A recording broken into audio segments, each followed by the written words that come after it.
And now, it's time for another Dice Tower review with Tom Vasel. A game that has a lot of nostalgia for me is Battleship. Hi, I'm Tom Vasel. Welcome to the Dice Tower. And today we're taking a look at a modern Battleship, Battleship Outer Space. 3D Battle for the Universe. Wow, this is unimaginatively named. Battleship Outer Space. No kidding. I'm kind of surprised, and I didn't really look it up. This may be a retheming of an older Star Wars battleship or Star Trek, who knows.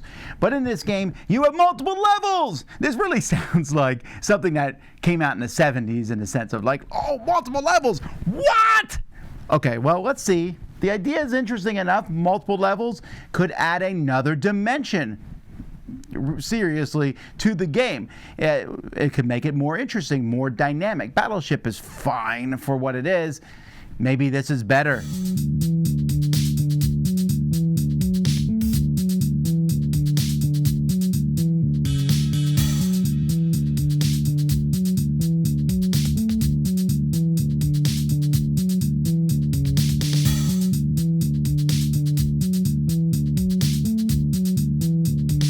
In this game, you are building something that has 3 sectors. So we have Sector 1, Sector 2, and Sector 3 for both sides.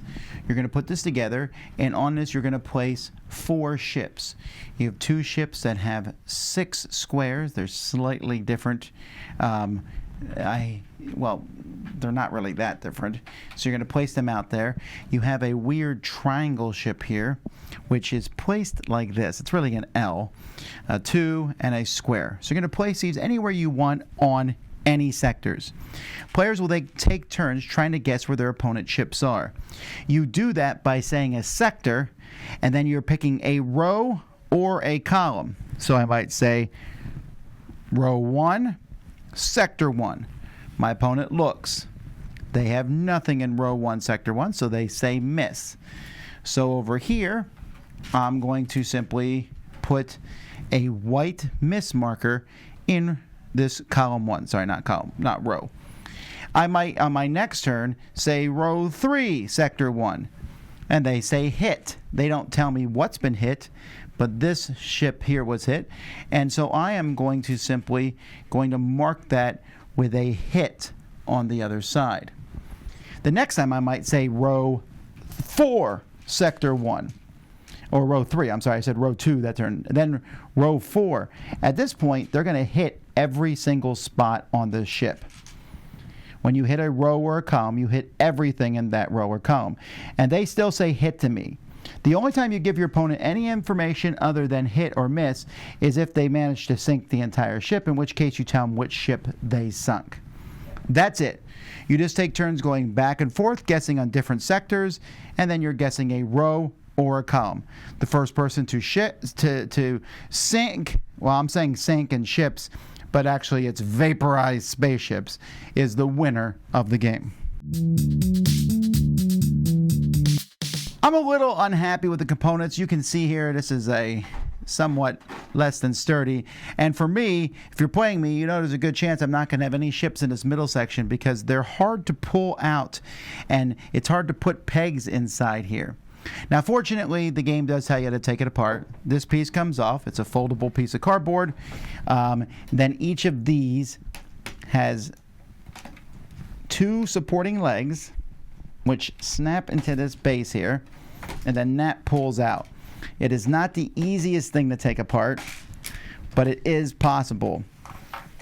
So that you would pull these off like this. I'm just showing you real quickly how it works.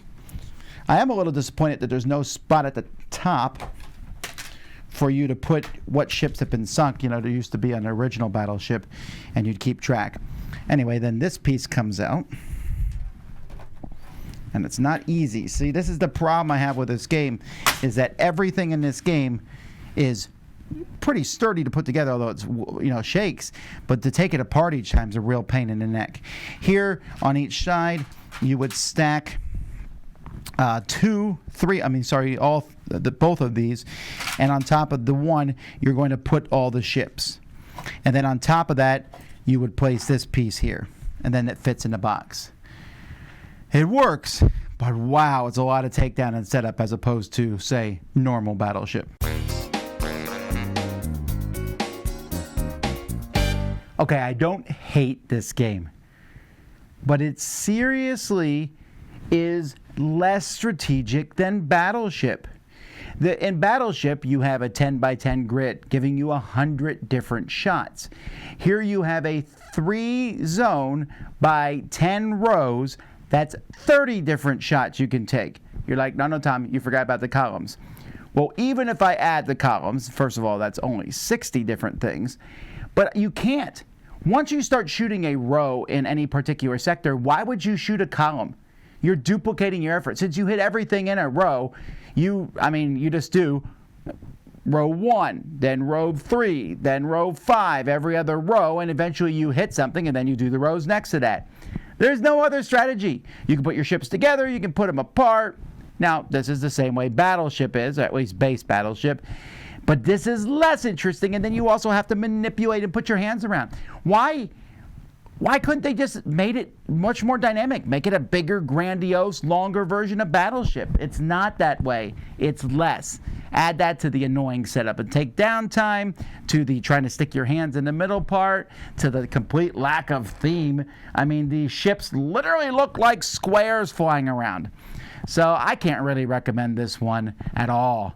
Even if you like Battleship, you're going to play this and say, it's not as good as Battleship. That's problematic at best. Anyway, Battleship Outer Space, woo, I don't think you should get it. Until next time, I'm Tom Vasel, and you've been watching the Dice Tower. Dice Tower Judgment, cool idea, but nope.